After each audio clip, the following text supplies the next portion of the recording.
Good afternoon, everybody, and welcome to the latest episode of the Nordic Football Podcast. As you know, it's Jonathan Fadugba here, and I'm out in Sweden for the first weekend of the Allsvenskan 2024 season, the 100th year anniversary in Sweden. And I've had a great week out in Gothenburg, catching up with old friends, making new friends.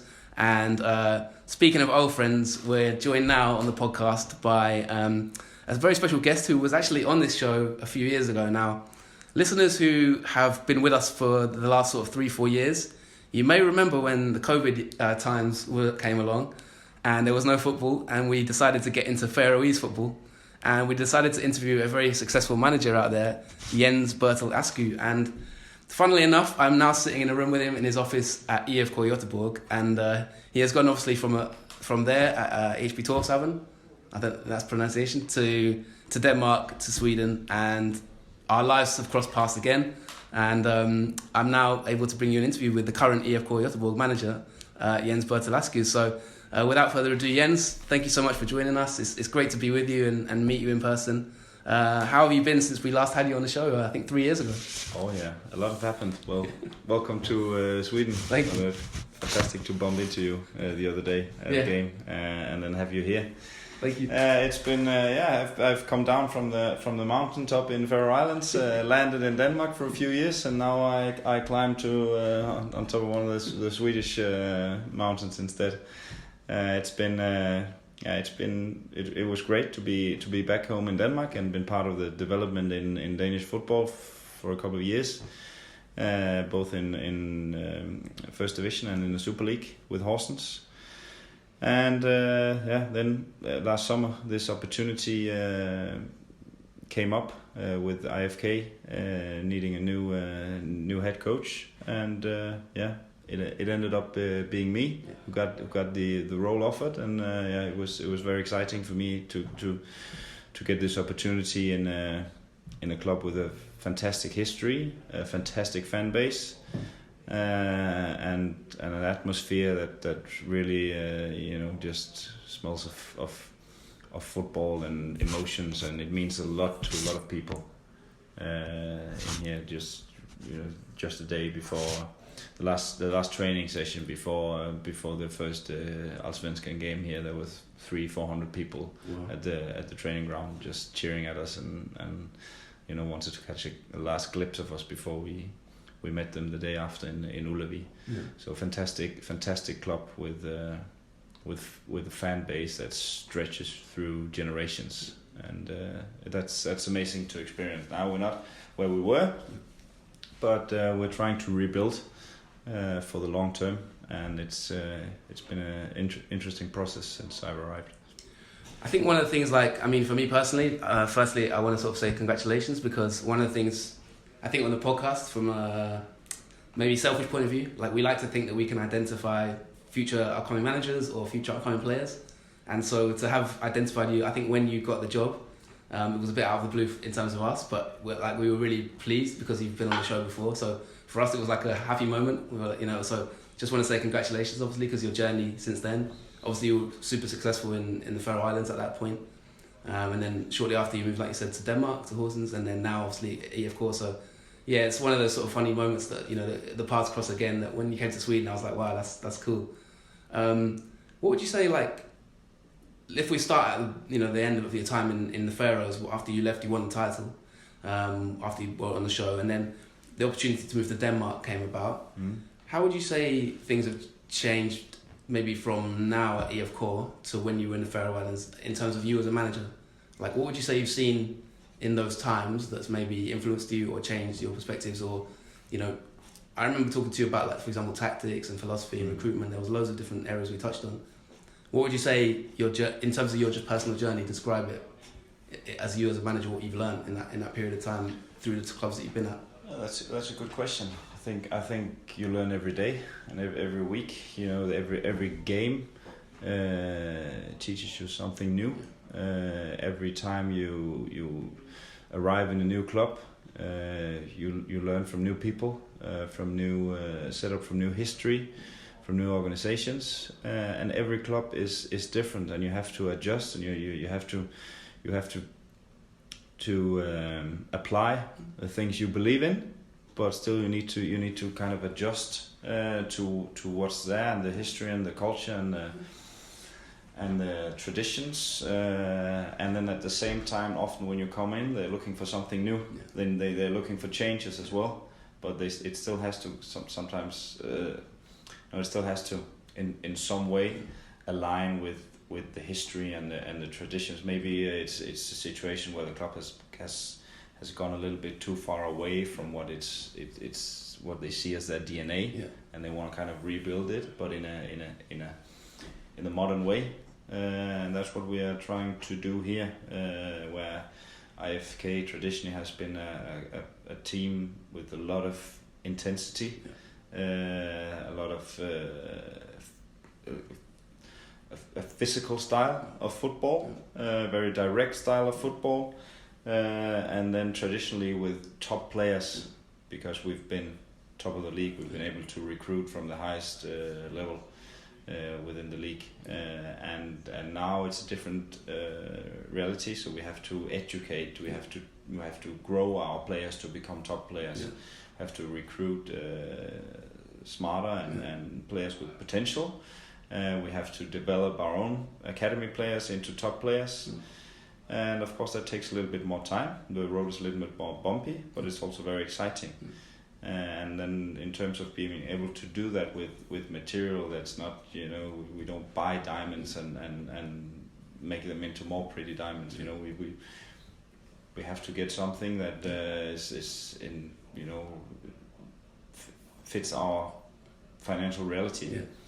And that's why the Danish market in the second league, at the top of the second league, is quite interesting for us, because it's financially possible for us to recruit there, and the level of talent in Danish football is quite good. There's a lot of players who don't make it directly into the Super League, which go through the second league, or young players directly from the under-19 squads that gets, that are kind of leftovers from the big clubs.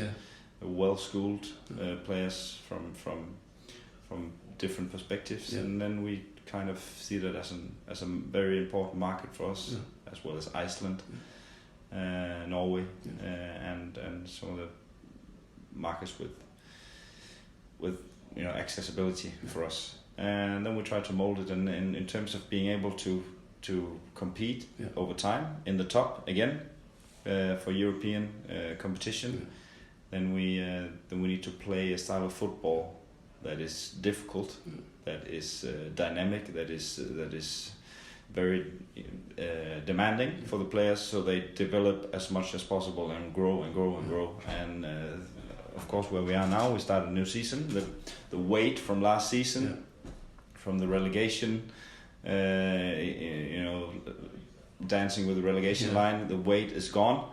So now we are adding more risk and more. Even more layers into our game, the way we build up against high pressure, for example, and the dynamics in our game have changed, and we're trying to progress. But it's an interesting road, and it's not just linear going forward. But I think we've gathered a very talented group with big potential. Maybe we'll talk about one or two of the players in a minute or two. But with the potential to grow over the coming years. And then we've started first step of integrating our style of play and our style of the way we want to develop, work with the development within the squad, and also individually with the players that we try to implement throughout the system. We've added throughout the system into the academy. We've added an under 23 team, which is actually it's a local club that plays in it's the fourth league. Vesterfrölunda, where we can loan out players from week to week. Okay. So all our academy players and also 18 players, if we put them on loan list, they can play for us on the Saturday, and then on the Sunday they can go to Vesterfrølunda, then they can come back and play. Okay. Even for the under 19 the and next still week, be registered and still be registered. So they're not bound for 6 months. Okay. They're not limited by the transfer window, Yeah. which is very exciting and interesting opportunity. Yeah. So it means that our 15, 16, 17-year-old players can get senior football, competitive football, at that age, which is very interesting for their development. And then we can match them in the academy when they need to maybe not stand so much on their toes for a week or two, and then they can train with us with the A team a couple of times as well. So there's some interesting opportunities and it's not many clubs do that in Sweden, even though the opportunity is there. When you first came in, I believe when you moved to Horses, I believe it was mid-season or sort of towards the end of the season. Mid-season, yeah. So it's a similar dynamic to when you joined the IFK. Obviously, you joined mid-season when it was a bit of a crisis period for the club. Yeah. How did you find it sort of when you joined the IFK, and what did you do to, like you've just mentioned some of the changes that you've implemented, and it's a gradual process. Yeah. What were the things that you immediately came in when you joined the IFK and you were like, these things need to change in terms of maybe tactics or fitness, or what helped you turn around the season, to keep them up? I think the most important thing was to change work with the mentality of the group. First of all, to form a solid group. It wasn't a solid group when I came here. It was pointing in all sorts of directions, and that's what often happens when you underperform over time, and especially in a club with a lot of external and internal pressure. And there was and we had to take some tough decisions. Even players who we brought in for big money in 6 months before I arrived, we had to let them go because they just didn't fit in. In terms of fighting for relegation and contributing enough to the group dynamic, and we need to change that immediately. So there was a lot of molding with the group mentality and the values, and that was quite the first 2, 3, 4 weeks were quite tough for some of the players. Is it easy to do that? Because obviously in the middle of the season, you're game to game every week. You have to sort of make judgments quite quickly. Do you think is that a skill? In terms of you've got to quickly say, right, he's not for me, he's for me. Yeah, absolutely. You have to be able. I was lucky. I had the support. And from the management above me. To take some tough decisions. They backed me up. And then after, I think sometimes you have to get rid of one or two in terms of lifting all the other guys, because if one or two players who don't pull in the same direction, so if they do the opposite, then it takes that it holds back the entire group, and if you get rid of them, and then you're consequent about what you're doing, what you expect. Then it can lift everyone, and that's what more or less what happened. Then we brought in some players who made a big difference. We worked a lot on we had a 2-week break. After the first game I came in, 2 days later we played first game. Then we had a 14-day break with no competitive games, and now we really pushed the fitness level and the mentality with hard intensive training and very direct feedback, very tough on demands, highlight the behavior we didn't want, and highlight the stuff we wanted from the players. Implemented the first phase of our new style of play with intensive high pressure with the 4-3-3 based football, and it kind of took on. And then we had a training game in that period against Malmö away where we won 1-0, and that kind of also built confidence. Built confidence, and that we were on the right track.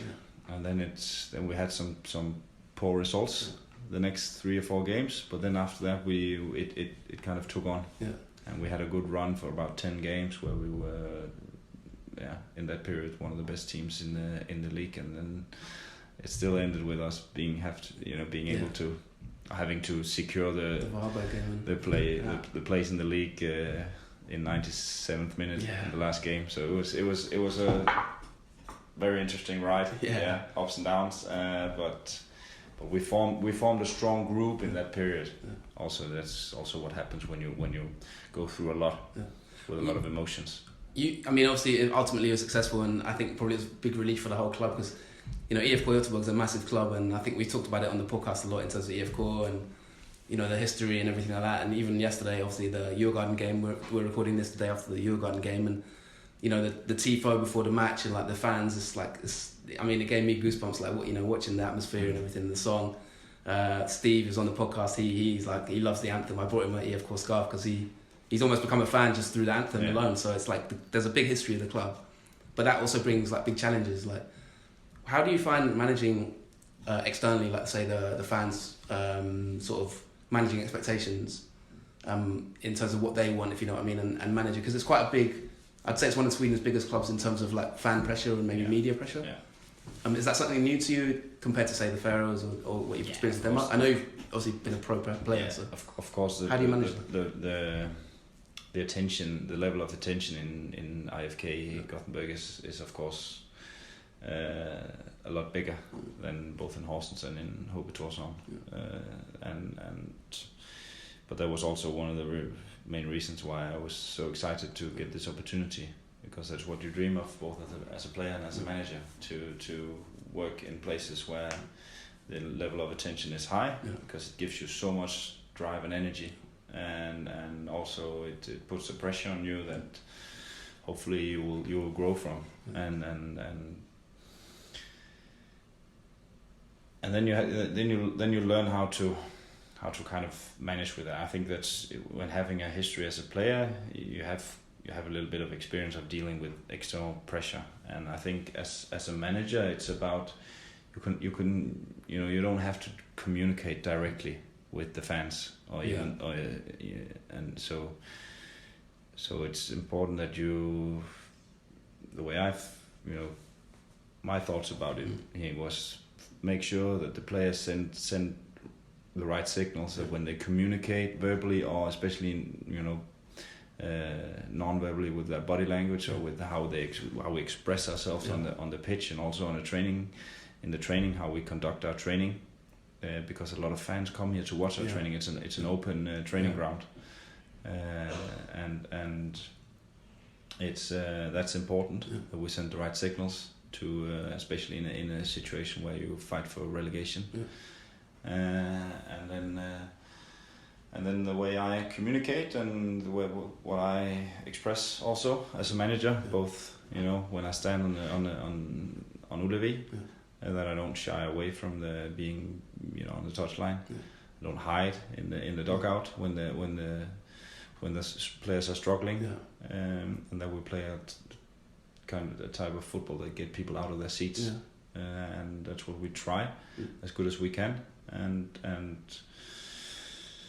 then play an honest type of football where we don't fall into bad habits, where we try to take shortcuts and cheat and do stuff that will not help us in the long run, because we also role models for a lot of people in 3 or 4 generations, and there are expectations to how we behave, also off the pitch, and that's a big role for us in this city. We have a big responsibility as in the community here, which is quite similar to what I experienced in Norwich when we were there. We also there was also a lot of activities for players involved in all sorts of stuff connected with the community. Not just football, I suppose, exactly, like hospitals and schools, and I like that. I like that part, and I think it's a great way to connect as well. Yeah, and it brings the club closer together, I guess, as well. Absolutely. I mean, you like we spoke about on the pod last time you were on, obviously you were professional, you played at Norwich, you were most known. Norwich fans, I think when we recorded that a lot of Norwich fans contacted us actually and was sort of giving you kind words. I think you had a brief spell at Millwall as well for a short period of time. Very brief. Yeah. And obviously played in other places, played in Turkey and places like that. So you've got that perspective. What would you say? I mean, it sounds like from what you're saying, a lot of the things that you had to bring in when you joined were maybe off the pitch factors, like maybe, changing the mentality and things like that. Like you said, the behaviours. What would you say from that point of view? Your like non-negotiables from your point of view in terms of your style of how you like to manage a club and what you demand of players. Is there, for example, fitness or technique or, like you said, behaviour? What are those non-negotiables that a player needs to be able to sort of succeed under you, if that makes sense? Oh, that's like a basic respect of the team and your teammates, your surroundings, the people who work here. We have to demonstrate that in everything we do. We're tidy. Off the pitch is important. That we don't leave our stuff, throw our trash around the place. That we look after the facilities we have here. That we tidy up after each other, and that we help each other with whatever we need to help with. If it's moving a goal, if it's tidying up the cones, it's also a club that's it's in the name of the club with Kamratgarden, comradeship, and it's we help each other. We're a group, and we're buddies, and that's something that that's very important for me. That mutual respect. That you don't think you are better than anyone else just because you're the footballer and he's the janitor, he's the kit man. And we have to demonstrate that on the pitch as well. That we do our best to help each other on the pitch. That we work extremely hard for each other. That we track back as fast as we can when we lose the ball. That we repress with extreme intensity. That we do our very, very best in everything we do. And that we have and the body signals we send and the verbal communication that is respectful. That we thank the fans after the game, no matter how disappointed we are, from an individual point of view, or that we don't come on the pitch, or if we lose the game, we still do that because they're extremely important for us. We show that we pay them the respect they need. That we communicate well in the press after the game, even though it was a tough. It was a tough season last year, and it can be easy to point fingers. And that we look after, that we're professional, that we look after our body, and also work extremely hard off the pitch as well. When we're in the gym, when we are punctual. Yeah. All these basic disciplinary things that is extremely important in terms of driving and pushing a group forward in the same direction. Did you find that was lacking when you first joined a little bit in terms of the squad itself, or was it just a case of improving it slightly? Yeah, it was. It wasn't nearly enough in terms of the standards that was needed for us to perform a lot better and to get out of the situation we were in. And it wasn't enough in terms of the standards I expect. And it's something that you have to push, every day as a coach, as a manager, as a coaching team. And now we've come to a point after 6 months, plus a little bit plus a pre-season, where the players are getting better and better at pushing each other inside the frame what we've set out. So that's where we want, but you still need to remind them now and then, and just this morning I had to remind them after the first game how much discipline and willpower we need in our defensive game when we defend our own box, because it wasn't nearly good enough yesterday, even though we were one man down. That's no excuse. And it showed yesterday. Now we've had a lot of focus on developing our attacking game, and then the danger is sometimes that you forget a little bit, or you either conscious or unconscious. You let go a little bit of some of the other areas that you haven't focused so much on, and then sometimes you just have to remind them in a very clear manner, that's unacceptable. Yeah. I mean, just for context, obviously, we won't talk about the game too much, but obviously, IFK lost the game 4-1 to Jordan. There was a red card in the first half, which kind of changed the dynamic of the game. I want to talk more about kind of, because this is more of a wider talk, and we're doing our season previews at the moment and looking towards the whole season, so rather than reviewing one match. What would you say is Jens sort of Berthel Askou ball, if you know what I mean? Like, what is your overriding philosophy? Are you a pragmatist in terms of it depends on the squad you have, or are you like, this is my way of playing and this is how I want to play? Where would you say? Because obviously one of the other questions that's related to that is, when you came in, you obviously brought a few players that you knew. You were lucky to have a transfer window maybe last summer to maybe tweak the squad a little bit with players that you already knew, and maybe they understood a little bit more about what you want, your philosophy. So what is that philosophy in terms of playing style and your ideal way of playing the game and seeing the game? I think it aligns quite well with what historically has been IFK and what we see as our DNA, a very dynamic, intense, lively type of football. Now we are trying to add more structure into the game, where there was a lot of defensive structure in the fall, but we didn't go that far into working on the offensive structure in all phases because we just didn't have the time. And now we're trying to add that, so we become even more dynamic and unpredictable for the opponents, and it will be, hopefully over time, it will be more and more difficult for them to put pressure on us and to put us in situations that we cannot solve without losing the control of the game. And that's a very football with who demonstrates bravery on and off the ball, with high intensity pressure, where we press man on the whole pitch if we have to. If that's the best way to close down the opposition, that's what we do. We need also a team who are able to, in these phases where you are defending low, that we can do that with everything we got and defend the goal in the box with our life. That mentality. But then we need what we're trying to build here, and what I find is interesting to work with is building a very lively, dynamic team with fast thinking, fast playing players, fast moving players who can play in an extremely high tempo on and off the ball, and who are good in the transition phase, but who can also run longer attacks. And I think modern football has been moving in that direction for a long time, and more players are developed that way. Yeah.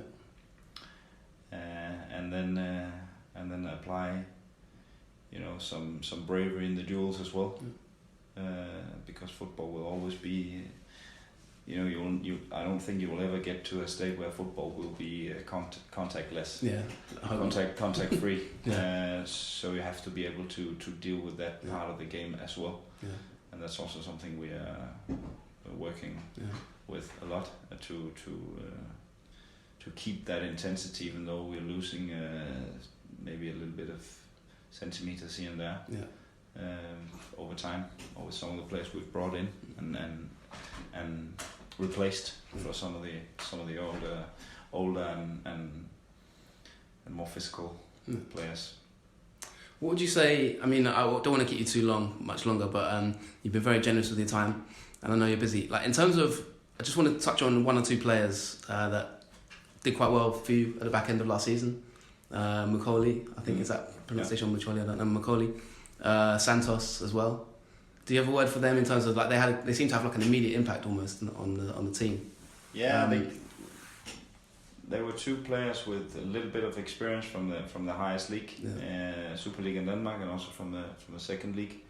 And two talented players who've had a good development in the early 20s and had played a lot. So they had momentum when they came here, and that was important for us because we needed players who had momentum and with a good physical level, and they just made an impact immediately. I know they were good players. They have Santos, very, very fast, very explosive, very intense player, both on and off the ball.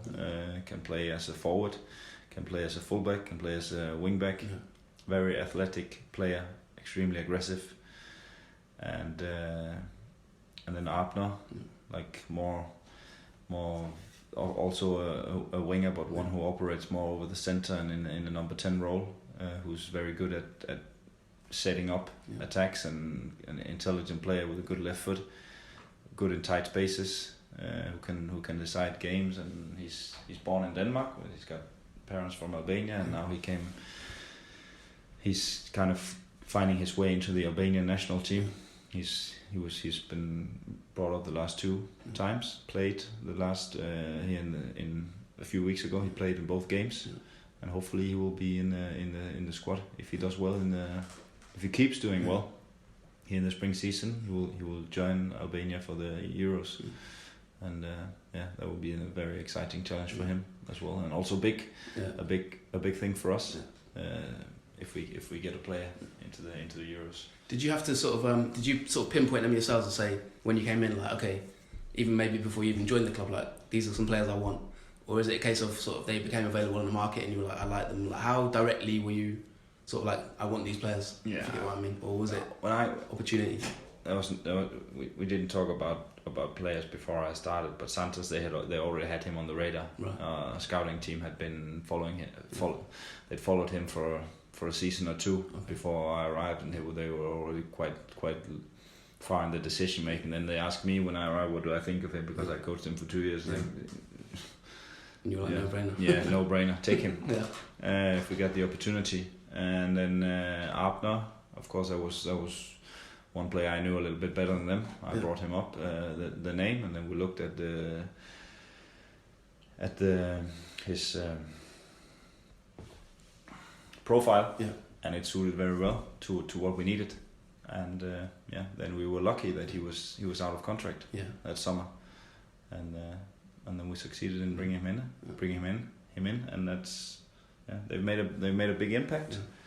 And now hopefully they will take the next step in their development.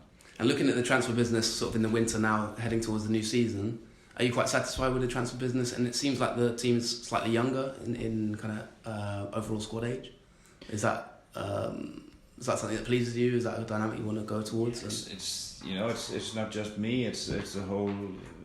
The strategy of the club is that we wanted to make our squad younger. Yeah. And I think right now we have one of the younger squads in Allsvenskan. We have the youngest under-19 squad. We have the youngest team in League Vesterfolden, in the fourth league, with our reserve team. And so that means that maybe we won't win everything in the youth academy tournaments like we usually do.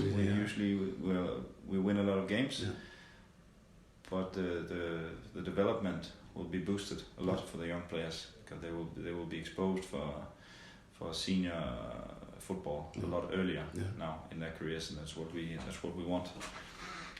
And then over time, hopefully it will bring us to the next level, and also we'll be part of the market that's exploding right now in Scandinavia, all over Europe, but especially in Scandinavia for young players, where they get sold for big money, and it's good. It's been generating a lot of money into Danish football. Now Norway has come along, and Sweden is also joining that market with Lucas Bergwall. Exactly. So it's sold for a lot of money. Yeah. So, and if you don't have the opportunity to bring in money from foreign investors because of the structure in Swedish football, then you have to generate money from transfers. Exactly. Or European football. And European football, hopefully we'll get there again, but I think the shortest way for us to lift our financial strength is player development. Is player development. And in terms of that, it's there's also something that I try to implement. The close relations. Yeah. We form valuable and close relations with the players. It's not just being strict and being clear and just telling what we don't want. It's also building and forming healthy, safe relationships with the players on and off the pitch, where they feel safe and they can ask questions and we can discuss football and we can work on individual coaching points and talk about other things than football as well. Because when you have players, when you get them involved around the age already as 15-year-olds, they're not nearly, finished their mental development. Yeah, exactly. So there's a lot of different approaches you need to have as a coach in modern football. It's not just dealing with 30-year-olds. Yeah, exactly. And I get the impression that if we could talk maybe 2 more questions basically on the subject of youth development. Like obviously one of the players in every year on the Nordic Football Podcast we do like a 10 to watch in Itinerary and Allsvenskan, and without giving away who our 10 to watch is, like Malick Jr. is one of them that's maybe potentially in that 10 to watch. What could you say about him? Because he seems to be, I watched the game yesterday and he had quite an interesting debut, quite young talent. Could you talk about maybe a bit more about his qualities that made you think he's ready for first team like now and to start such a high profile game, and what's he shown to you that maybe it's quite a interesting story, because it's a player that he hasn't been here for that long. And when he arrived maybe 6 weeks ago, something like that, halfway into the pre-season, we didn't really know much about him, because he was scouted a year ago. He was here on a trial before I arrived, and we had no idea how good he was actually going to be, because he had to stay in Africa until he turned 18, and then it took a little bit longer than we expected by getting his visa and his work permit. And then he arrives in the middle of pre-season and he just hits the ground running with a lot of intensity, a lot of speed. And even though he has he's doing his Ramadan right now, it seems that he looks like he's even running even more more energetic. And he's just getting better every week, even though he can't communicate a lot. My assistant coach, he made a list of vocabulary from English to French, because he only speaks French. So he's testing him every day, learning him 3 or 4 new words, football words, so we can communicate just a little bit. But he's very good at communicating with his body language and with his feet. Very, in many ways, an intelligent player with a fantastic intensity and discipline and ability to play in a high tempo. Sounds like he's got a bright future then, and someone we should be keeping an eye on. Absolutely. I think many people had a fantastic experience watching him yesterday, and we'll follow him closely. He's a special talent, and he's got a lot to learn. I think learning English will help him a lot and improve the way we can work with him on a daily basis. He's having English lessons 4 times a week, so hopefully it will pay off over time, and then we'll see how much English he will have learned when he leaves us. And speaking of English, like final question, obviously, I think if I may say, like when we interviewed you in the Faroe Islands, like you struck me as quite a sort of very ambitious manager. Like I remember after the interview, I remember thinking like, I think you'll go places without wanting to flatter you too much, or blow smoke up your ass kind of thing. Like I got the feeling like you're gonna not be in the Faroes too long in terms of your career trajectory. You seem quite ambitious, and at the moment, obviously, you've got the Norwich past. You've played in England before, and at the moment, there's a sort of a trend of coaches in Sweden. We seem to be seeing a trend of coaches maybe moving to like places like England. I know your immediate focus is obviously going to be IFK, and there's a big job to do here in terms of turning the club around. But I just wanted to get a comment on, I guess you still have a good relationship with Norwich fans and that kind of thing. And I just wanted to get a sort of idea of like, are you quite career driven in terms of some managers you meet and it's like you don't know how far they want to go, if you know what I mean, or where they're comfortable. Like, I get the sense you're quite ambitious, and I get the impression you really want to take IFK to the top and then, keep progressing your own career and learning and developing. Would that be fair to say? I think every manager who's come this far, they've got the opportunity to coach a professional football club. they've gotten there because they have ambitions, and they are ambitious, and that counts for me as I expect it counts for everyone else. And it has brought me here, and I'm very excited about being here. I think we've just started building here, and it will be very, very exciting to see over the coming years. I still have a 3-year contract here, so we'll see how far we can take it in my time, and then it's up to the club after this period to say if they want to keep me or if I have to go somewhere else. But I think the road to good opportunities or to just a future and having a job in this business, because it's very competitive and there's a lot of good managers out there who don't have a job, and there's a lot of young managers coming up and pushing people from behind. So you have to be really open-minded. You have to learn every day. You have to contemplate about what you're learning. You have to be curious. You have to know that you have to develop your coaching style, your skill set as a leader, and also on the pitch. The way you see and approach football. You have to try and be one step ahead, and at the same time you have to have some sort of base and a style that you believe in, and then hopefully over time it will bring you to exciting experiences. Right now I'm enjoying life here, and it's a fantastic club to be part of, and then we'll see how far I will be able to go with IFK and how far football will take me. And I mean, it's a massive challenge, IFK. I'm not trying to I'm not trying to see you too far into the future. Obviously, IFK. I mean, if you turn IFK around, you're going to be. I think you have a freedom of Gothenburg, if you turn, because it's a massive project here alone. I just wanted to very final question. You just mentioned a comment there about how you have to sort of have your own grounding, but you also have to be open-minded and develop. How do you do your own personal learning? Do you look to other coaches? Do you read? Is it just through watching games?